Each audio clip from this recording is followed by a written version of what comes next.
that was not the Oscar intro. That was the something that I found that I thought would be interesting for us to do a Oscar opening.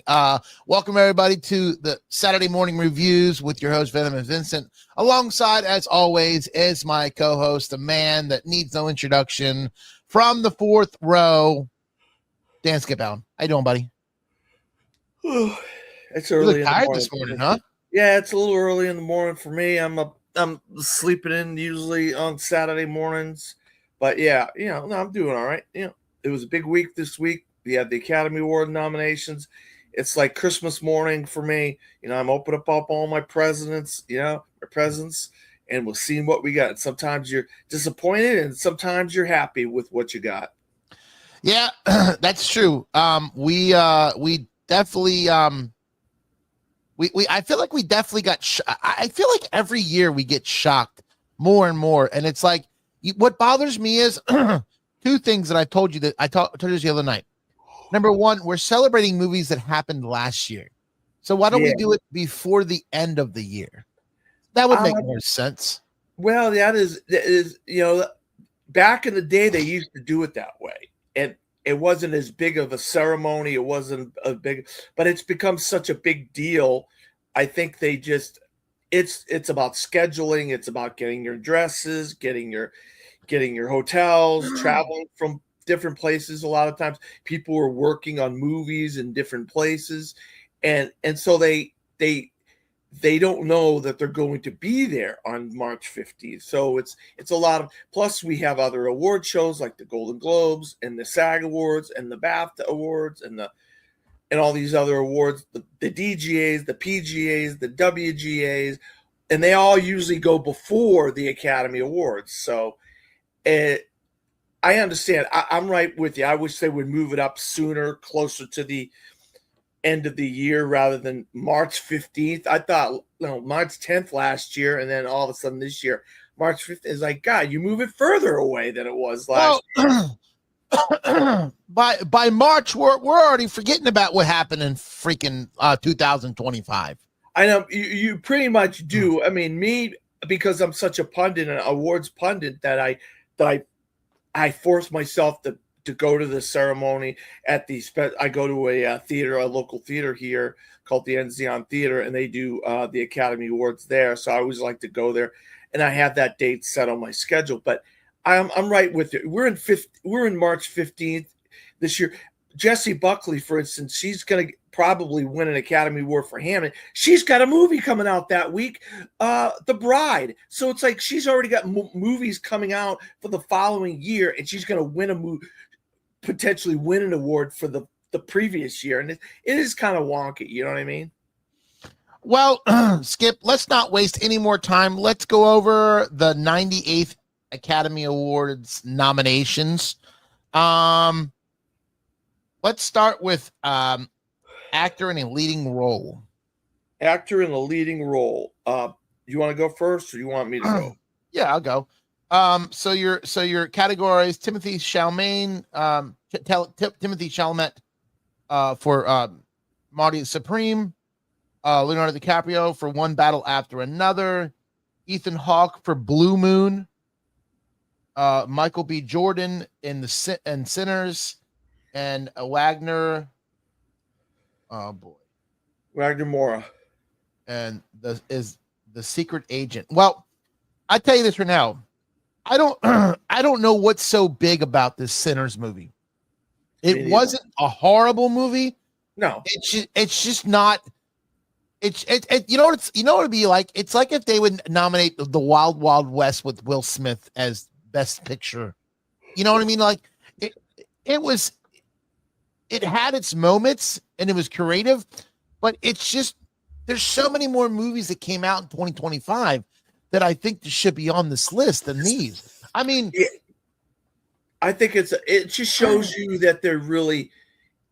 I thought 2025 was a good year for movies, but it just kind of shows you in a way that maybe 2025 wasn't as good a year as I thought, and they're pushing movies like F1 and Sinners and stuff like that. It's like, I don't know. I think F1 should be in there. I really do.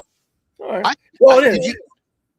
No, but I'm saying, I think Brad Pitt should have been nominated. I think he did a. Sorry, guys. Um, I'm having a throat problem. Skip it's over here yawning. I'm tired. I just woke up. I have not seen Blue Moon yet. And I think One Battle After Another. I don't think it was a bad movie. I just don't think it was all hyped up to be a Leonardo DiCaprio movie. Yeah, I think it had elements of what the country's kind of going through right now. You have a lot of these militant groups. You have these people that don't agree with what the government is doing and stuff like that. And then, you have the ICE running around catching people, and so it kind of has a feel of what the country is going through in a way. You have Right.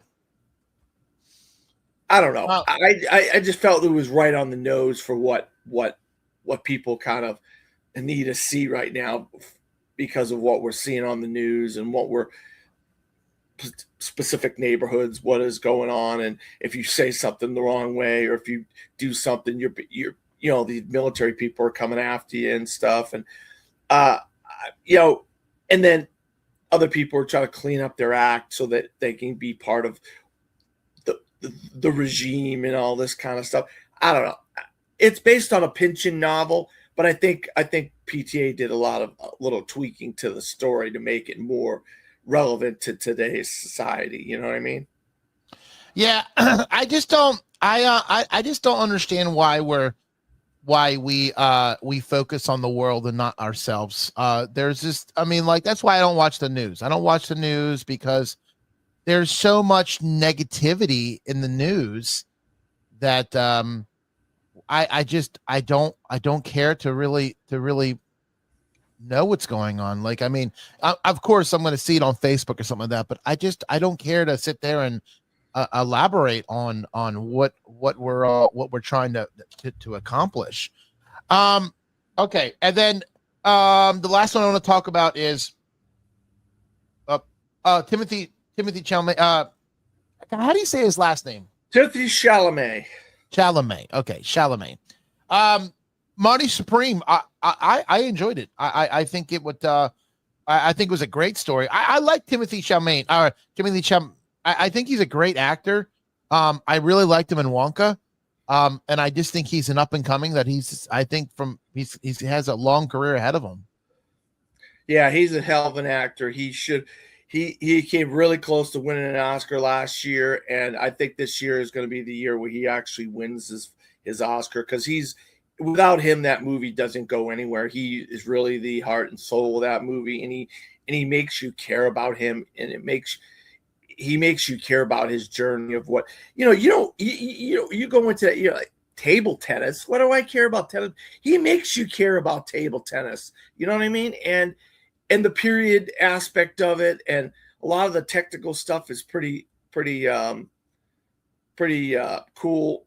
But the cast as a whole is really good. I really enjoyed Marty Supreme, and the main reason was Timothy Chalamet.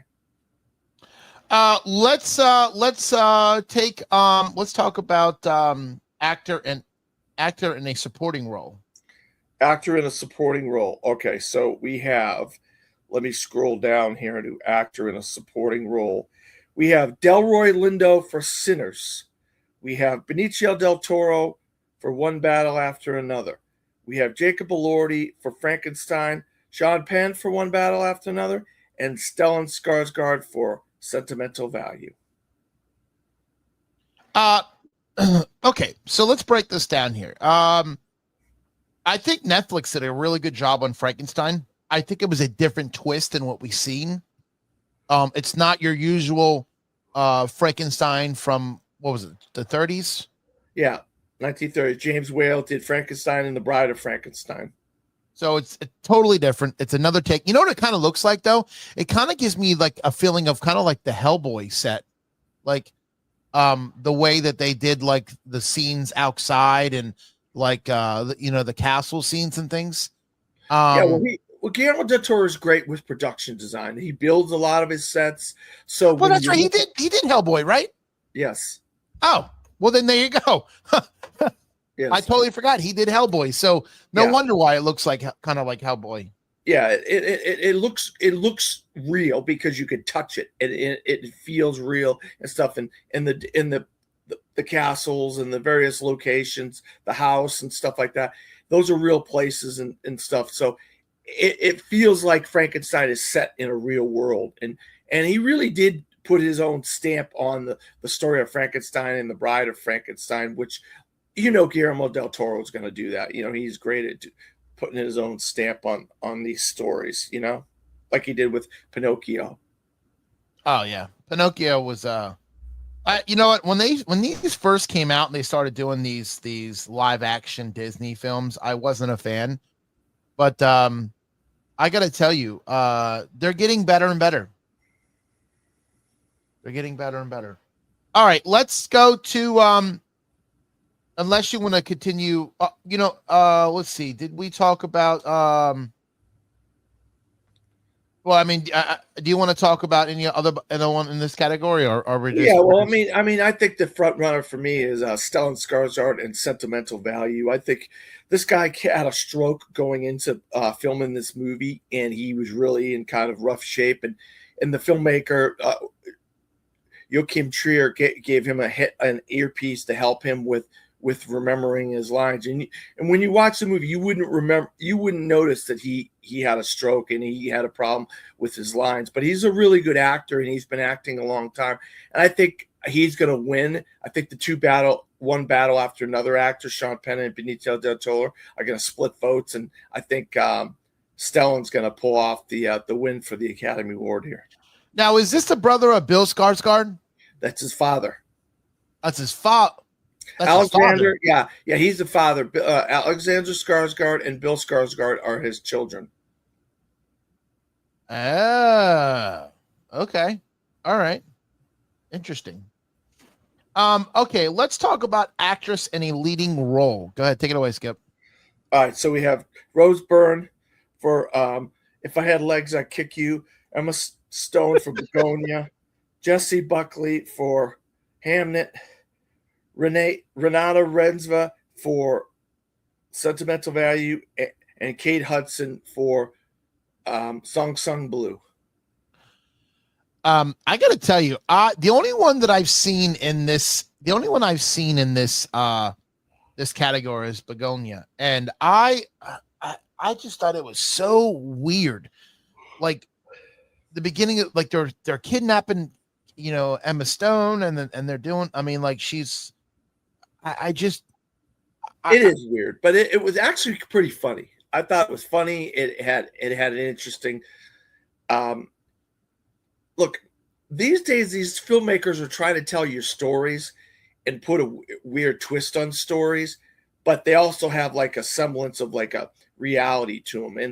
And I know this is like, oh, he kidnaps her because he thinks she's an alien, right? And then he cuts her hair off and all this kind of stuff.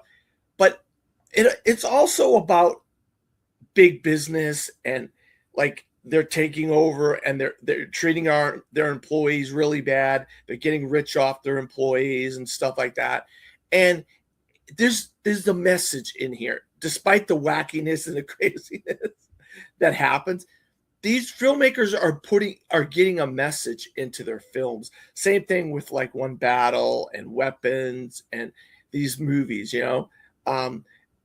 so I feel like there's a message in Begonia. You just got to be wanting to listen and watch for it. You know what I'm saying?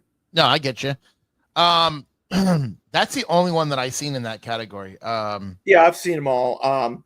Kate Hudson is really emotional in Song Sung Blue as a karaoke singer. Oh, I did see that one. That's the one about that's the one with Hugh Jackman, and they're doing the cover band karaoke. Yeah, they're doing Neil Diamond karaoke songs, and she has something bad happen to her in the middle of the movie, and she has to kind of recover from what happened to her, and she's emotional, and she's, she was nominated 25 years ago for Almost Famous. It's been 25 years since her last Academy Award nomination. She was basically young at that time, pretty young at that time. And so this is kind of like a reward for her as a career thing, I think. But I think the two front runners here are going to be Jessie Buckley for Hamnet and Rose Byrne for If I Had the Legs, I'd Kick You. They are the two best performances of the year. What a title that what a title that is. And if you watch the movie, you say, where does the title come in with the story of the movie? It's an interesting, but I heard an interview with the filmmaker and they explain it. I forgot what the guy said now, but it makes sense after the guy explained it to me, in the interview. But Jessie Buckley is the odds-on favorite for Hamlet. She plays the wife of William Shakespeare. They have a tragedy in their family, and they have to kind of deal with it. Shakespeare ends up making one of the greatest play, if not the greatest play of all time. The wife is dealing with it on different ways and different levels than the husband is. So, but that's what Hamnet is. But Jessie Buckley, everybody says she's the odds-on favorite. Let's talk about actress in a supporting role. All right, actress in a supporting role. Let's go down to that. I'll scroll down here to actress in a supporting role.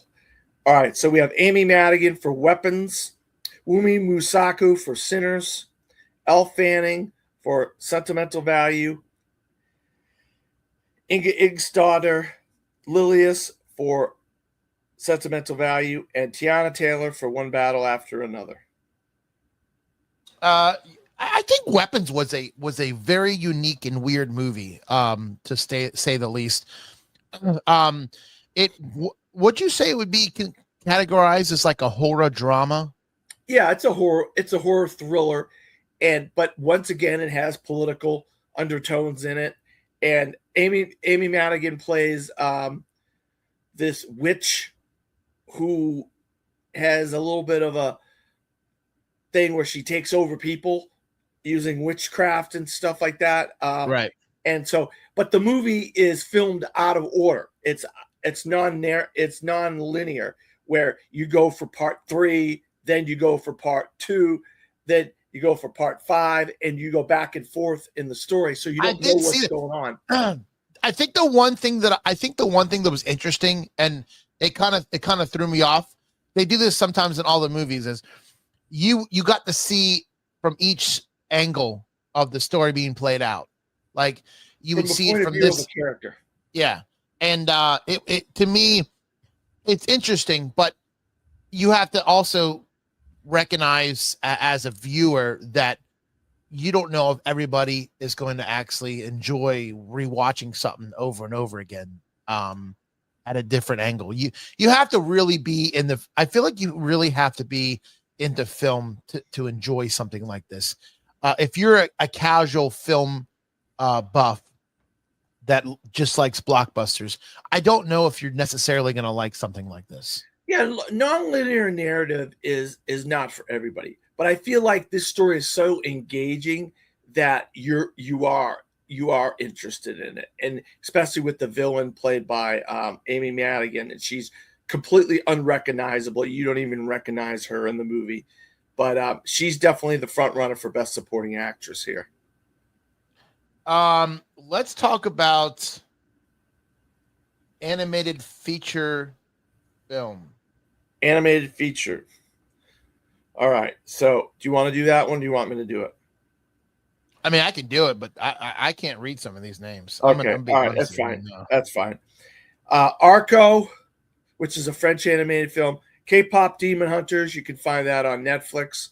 Little Amelie, or the character of Rain, Ilio, and Zootopia 2. Zootopia 2 is Disney. I'm sure by now it'll get on Disney Plus pretty soon, so you'll be able to watch it on there. Ilio is already on Disney Plus, I believe. I feel like there's a couple on here that I feel like they should have nominated. And I know you're going to look at me when I say this, but I remember I forget what year it was, and they did nominate this movie. I just don't know what category it was, but you remember when they put SpongeBob SquarePants in the Oscars? It was like a song or it might have been a song.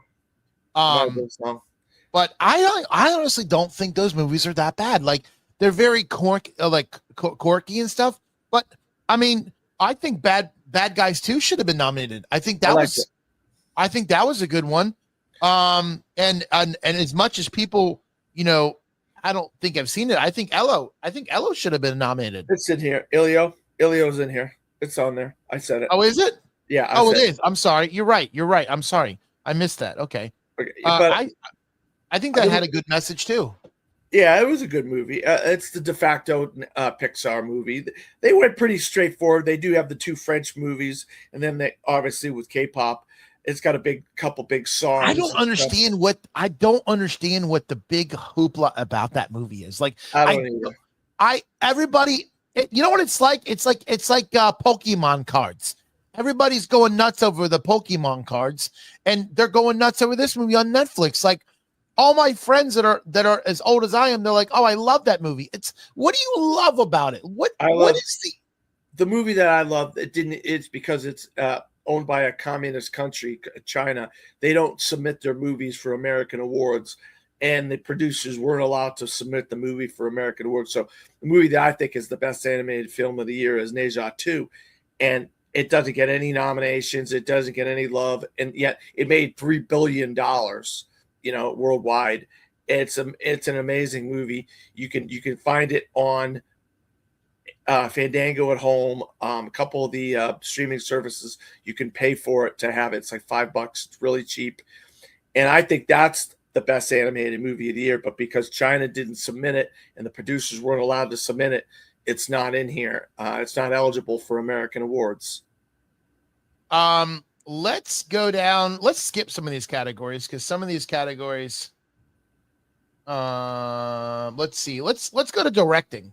Directing. All right. Let's go to director. All right. So we have Chloe Zhao for Hamnet. Now, Chloe Zhao also won the Academy Award and Best Director for Nomadland a couple years ago, right during the middle of the pandemic. Ryan Coogler for Sinners. Joachim Trier for Sentimental Value. Josh Safdie for Marty Supreme, and Paul Thomas Anderson for One Battle After Another. I think this is the Paul Thomas Anderson Award. He's going to win about 3 Oscars on the night. I think March 15th. You can almost guarantee it. But I like this. I actually like this grouping of people. You got a lot of demographics that you can. You have foreign films, you got American films, you got Black director, you got Asian director, you got white director. You feel all your demographics in these 5 people, in my opinion, which is what I think they're going for when they do director a lot of the time. Well, let's break it down. I think Ryan Coogler, he's diverse with his film directing, because he's done the Creed series. He's also Black done Panther series. He's also done documentaries about Hurricane Katrina. He did a documentary about Stephen Curry, which was fantastic. And then he does the Black Panther. Yeah, and but his first movie was the one that put him on the map, and he worked with Michael B. Jordan. And that was the one where they had the police officer in San Francisco, beat this guy up. He was just waiting on his train and stuff, and that was the movie that really put him on the map, and because of that movie, he's able to do all these big movies like Creed and stuff. Fruitvale Station, that was Fruitvale Station. He also did Judas and the Black Messiah. I mean, he's been part of some really good movies over the years. You know what I mean? He was a producer on Judas and the Black Messiah. So he's done some interesting things. I think this is one of the most accessible things he's done. It's because it's a vampire movie. I mean, we all love vampire movies, you know what I mean? And so I think a lot of people are interested in that sort of thing. Plus, it's a period piece set in like the 1930s and stuff like that, Let's talk about Paul Thomas Anderson, because he's done some He's been making movies for 30 years. Punch Drunk Love with Adam Sandler. Wasn't that Adam Sandler's first dramatic role? Yeah, it was. There Will Be Blood. This what's it called? He did Magnolia. He did Boogie Nights. Licorice Pizza. It's called Like, Licorice Pizza. so yeah, he's again another good director that I feel like really never gets. Some of these guys never get to see the day of light.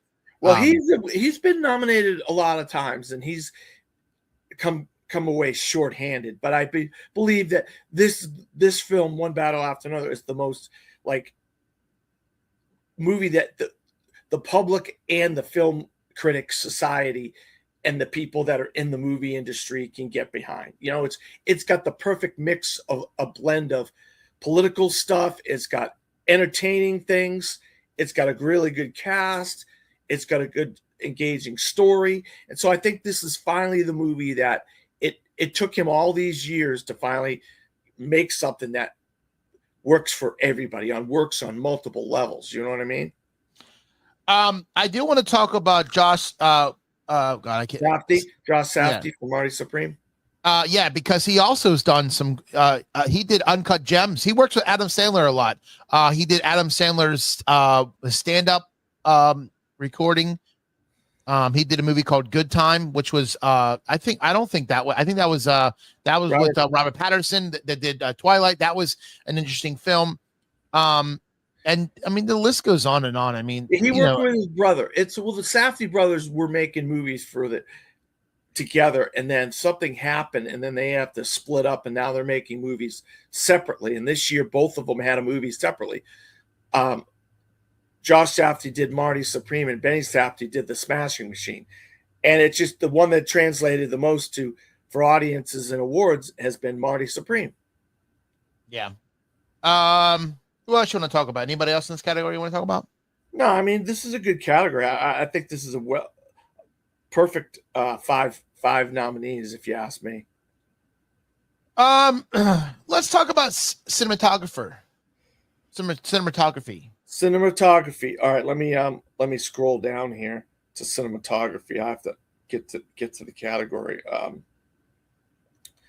don't have the name of it. Oh, here we go. All right, let me. I do have it in front of me.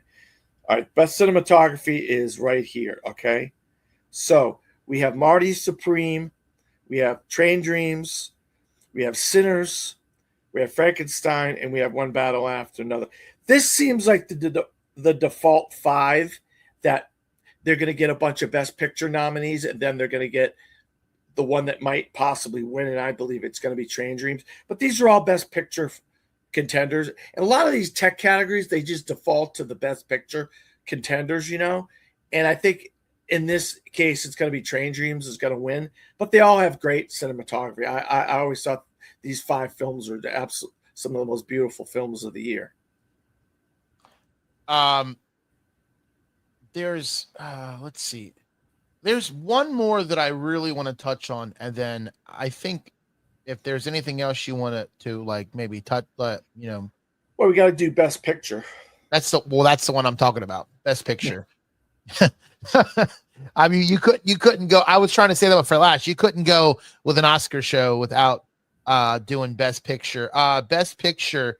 This is quite a list. I mean, you got Begonia, you got F1, you got Frankenstein, you got Hammett, Marty Supreme, One Battle After Another, The Secret Agent, Sinners, Train Dreams, and Sentimental Value.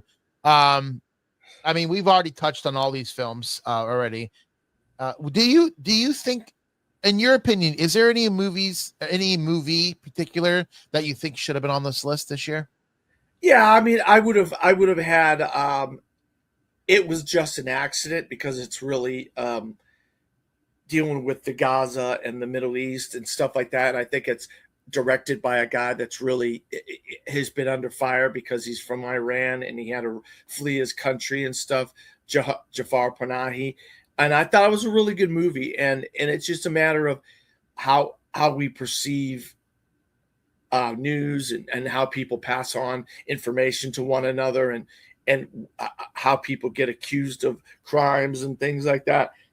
But I think the bigger movie is F1, and it did get into 3 of the tech categories, and I think it made a lot of money. And I'm not surprised to see it here. I'm just kind of disappointed that the final spot was F1 and not. And I think they made up to Joseph Kosinski as well and Jerry Bruckheimer for Top Gun Maverick a few years ago when Joseph Kosinski kind of got shut out and director for Maverick and some of the things like that. Like it didn't even get into like cinematography and it had some of the best cinematography of the year. So I think they're rewarding F1 in a way for not rewarding Top Gun Maverick as well as they should have a couple years ago. So that's how I think F1 got in here. But other than I went 9 for 10 in my predictions on here. So I'm not super disappointed with this lineup at all. I just figure I would have liked to seen something other than even a weapons. I wouldn't have mind seeing in here other than F1, but it's more of a, they were struggling to put the big blockbuster in here, the big money maker in here, the more centrist film that everybody and their brother went and saw. I know I talked to people that went and saw F1 like 2 or 3 times, you know? So I think that's why they put F1 in here, because like Wicked has fallen off and Avatar has fallen off a little bit, you know? And that's another story we should probably talk about real quick before we wrap this up. Wicked for Good completely shut out of the Academy Awards. No nominations at all. I was gonna ask you why do you think Wicked got shut out when there's such a hype on that movie? That last year 10 nominations for Wicked. This year 0 nominations for Wicked for Good. Look, I knew going into this that this year it was going to be a struggle for Wicked for Good because it's the darker half of the story, and I just don't think that translated more, even though people went and saw the movie because they love Wicked and they want to see Wicked for Good. I just don't think it translated to awards, whereas the last movie translated because of the people's love of the movie. You know, it was going to be difficult to reach the high of the end of that movie with this movie, when knowing that this is more of a downer of a movie. This is the second half of the story is a downer of a story, you know? And so I didn't think it was going to come away empty-handed on nominations, but apparently the Academy wasn't for it, and they weren't going for it. And so they just didn't nominate it in any categories. And that's kind of a surprise to me, I'll be honest with you. And Avatar getting in 2 categories, one category I didn't expect it to get into, but it's going to win visual effects. So it's going to pull home an Oscar for that, most likely. Well, Skip, the Oscars are 2 months away. Yeah, March 15th. So hopefully we don't see any movies this year that are going to make us forget about the Oscars. Well, we got 2 months to watch movies for, Vinny. So I'm sure we're going to be thinking about our new movies that we're watching. I tell you what, I think that's one thing that I think that irks me about the industry is that all year round there are movies that are fantastic and just unique in their own way. And I feel like none of the people really of the Academy, I don't think they look at the first half of the year. I think it's the end half of the year, which I think I really do think sometimes we should reconsider what's going on in the guild and figure ways out that we don't shut everybody out, because I think everybody deserves to get an Oscar nomination at one point or another. Well, Sinners came out in March, so they are considering, and then a lot of these foreign films came out in the summer. They premiered at the Cannes Film Festival. Then they started trickling their way around to other countries and stuff. But not all. They don't always do that though, Skip. Because no, I remember years that we were doing things like this, and all the movies they were nominating were at the end of the year. Yeah, so it's very rare they do this. You're right. Like Marty Supreme was on Christmas. Song Sung Blue was Christmas. Avatar was Christmas. So yeah, I agree with what you're talking about. And then there's movies in November, movies in October. So yeah, a lot of them were towards the end of the year, but some of them premiered at like the Cannes Film Festival. Sinners was in March. So It happens. They try to move. The animated movies were all year long. The Zootopia was November, but K-pop was more in the summer. Elio was in June. So they try to do the best they can by moving these movies, have movies from all the year, but it's just what translates. What matters is what translates to the voters. Right. Okay. All right, my friend. Well, thank you all for joining us for our Oscar 2026 nomination show. Hopefully, we enlighten you on some things that you didn't know about the Oscars this year. And the Oscars is March 15th. March 15th on ABC. Well, Skip, thanks for joining me. I am your host, Venice Vincent, alongside Dan Skip Allen, and we'll see you next week, next Saturday. Good day, everybody. Oh, boy. Look at that.